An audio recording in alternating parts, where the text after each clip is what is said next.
Selamat berjumpa kawan filsuf fakir. Ketika gaya menutup rasa, maka akal akan menjadi lumpuh. Kalbu terkunci dan mata menjadi buta. Merendahkan diri, wujud tingginya budi pekerti. Jalani hidup kita layaknya matahari. Dilihat orang atau tidak, ia akan tetap bersinar. Mendapat hina dan tidak dihargai, ia akan tetap menerangi. Di hari pertama saya melakukan penayangan konten ini yang isinya merupakan perpaduan antara ilmu filsafat atau teori filsafat dan mengajak kita untuk berpikir layaknya seorang filsuf. Konten ini saya berikan nama filsuf fakir. Memiliki makna ketika kita merasa sangat miskin dan bahkan tidak memiliki apapun, maka kita akan lebih mendekatkan diri kepada satu pencaharian, kebenaran dalam keabadian. Dan setinggi-tingginya ilmu akan membuat seseorang lebih merendahkan diri. Merendahkan diri tidak membuat kita hina. Merendahkan diri tidak membuat kita dina. Di balik kerendahan ada kekuatan kalbu untuk mensyukuri nikmat yang kita miliki. Tetapi sebelum saya melanjutkan pembahasan ini, jangan lupa subscribe, like, dan silakan berikan komen-komen Anda. Apapun komen Anda kami terima dengan senang hati. Baiklah kawan filsuf fakir, pada sesi pertama penayangan ini saya ingin memperkenalkan apa itu filsafat dan apa itu filsuf. Ketika di bangku SMA, saya sudah sangat dekat dengan buku-buku tentang para filsuf Yunani kuno dan dasar-dasar pemikirannya. Katakanlah Socrates, Aristoteles, Plato, Descartes, ataupun Thales, Anaximandres, Parmenides, dan Demokritus. Dengan semua teori atau pemikiran berdasarkan hasil perenungan dan apa yang mereka lukiskan pada saat itu. Tetapi setelah melalui beberapa jenjang pendidikan, baru saya sadar bahwa mempelajari filsafat tidak hanya dalam konteks kita mempelajari teori-teori tentang apapun yang sudah dikemukakan oleh para filsuf Yunani kuno. Tetapi mempelajari filsafat akan sangat bermakna ketika kita mulai menata alur berpikir atau nalar kita secara sistematik dengan data terukur, konkret, dan terbuka untuk menguraikan fenomena apapun yang terjadi di sekeliling kita. Filsafat berasal dari kata philos dan kata sophen. Philos artinya mencintai, mencari, atau pencarian akan. Dan kata sophen artinya kebijaksanaan, kebenaran. Filsafat dapat diartikan dalam beberapa versi. Tetapi bagi saya, filsafat artinya sebuah proses berpikir. Dan filsuf adalah orang yang melakukannya. Atau seorang filsuf adalah orang yang selalu melakukan olah pikiran dan perenungan tentang kebenaran dan kebijaksanaan. Pada dasarnya, setiap apa yang diungkapkan dan ditulis oleh seorang filsuf tidak akan termakan waktu dan hilang di telang zaman. Kata-kata dan tulisan tersebut tetap memiliki makna dan peran dalam kehidupan sosiokultural sekarang ini.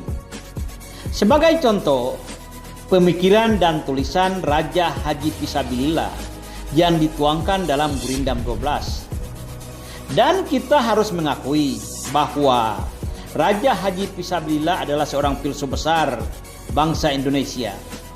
Bagi saya, pesan-pesan yang termuat dalam Gurindam 12 ibarat bunga yang tumbuh di tengah semak belukar. Bunga akan tetap menjadi perhatian bagi setiap orang yang mengamati semak belukar tersebut. Sebagai seorang filsuf, manusia memiliki naluri ingin tahu terhadap segala sesuatu. Sesuatu yang ingin diketahui manusia tersebut adalah pengetahuan. Pengetahuan selalu membuat penasaran. Pengetahuan selalu penuh dengan teka-teki. Dalam pandangan para filsuf, pengetahuan dibagi menjadi 4 bagian. Yang pertama, pengetahuan indera. Artinya pengetahuan hasil daya tarik indera manusia. Yang kedua, pengetahuan ilmiah. Artinya pengetahuan yang diciptakan secara sistematis melalui proses penelitian yang terukur dengan data akurat dan transparansi. Yang ketiga, pengetahuan filsafat adalah pengetahuan yang diperoleh melalui olah pikiran dan perenungan. Dan yang keempat, pengetahuan agama. Artinya pengetahuan yang diperoleh dengan dasar doktrin. Para filsuf biasanya selalu dilibatkan andilnya dalam menjawab segala keraguan manusia. 3 masalah besar yang selalu menjadi bahan perenungan para filsuf adalah: yang pertama, apakah sebenarnya hakikat hidup ini? Yang kedua, bagaimana kehidupan ini ada? Dan yang ketiga, apakah manusia itu? Masalah yang ketiga ini dibahas dalam antropologi filsafat. Para filsuf selalu berpatokan pada cara berpikir filsafat, mengedepankan sesuatu yang logis dan tajam walaupun spekulasi, tetapi tetap dilandasi dengan data-data yang akurat. Jika kita banyak mempelajari ajaran-ajaran filsafat, belum tentu kita akan menjadi filsuf. Karena filsuf memang tidak dilahirkan, dan filsuf merupakan atribut, cara, dan tingkat berpikir yang paling tinggi. Orang yang berprofesi sebagai guru atau dosen, pengarang atau sastrawan, ahli hukum, dan penceramah agama sangat berpotensi menjadi filsuf. Ketika para filsuf selalu melakukan perenungan tentang bagaimana hidup ini ada, apakah manusia itu, bagaimana manusia hidup, sangat berpotensi kita akan diperhadapkan dengan hakikat ilmu agama yang meyakini adanya ketuhanan atau Allah.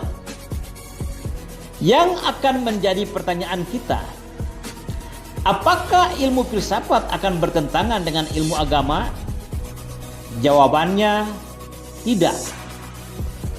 Harus kita akui, terkadang agama sering dipandang bukan jalan untuk mencapai kebenaran ilmiah.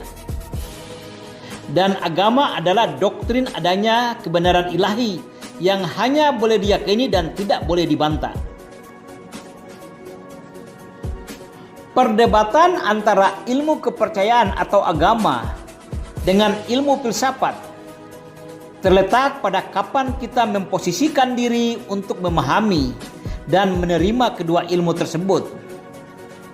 Ajaran agama adalah doktrin atau sesuatu yang final. Sebelum diterima harus diawali dengan pengucapan 2 kalimat syahadat untuk kaum muslim dan pengakuan iman bagi pemeluk agama Kristen. Ketika seseorang sudah meyakini suatu kepercayaan, wajib baginya untuk patuh dan taat kepada seluruh ajaran agama yang sudah diyakininya. Apabila seseorang masih mempertikaikan ajaran agamanya sendiri, maka yang akan muncul adalah kesesatan. Mengacu pada pengertian filsafat secara etimologi, filsafat artinya cinta akan kebijaksanaan. Maksudnya, semua orang yang berfilsafat adalah mereka yang menabur ajaran cinta dan kebijaksanaan.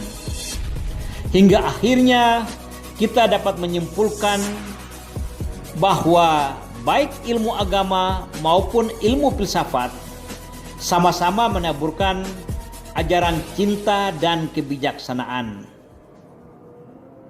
Lalu bagaimana hidup ini ada menurut pandangan ilmu filsafat? Kita ikuti pembahasan filsuf fakir selanjutnya.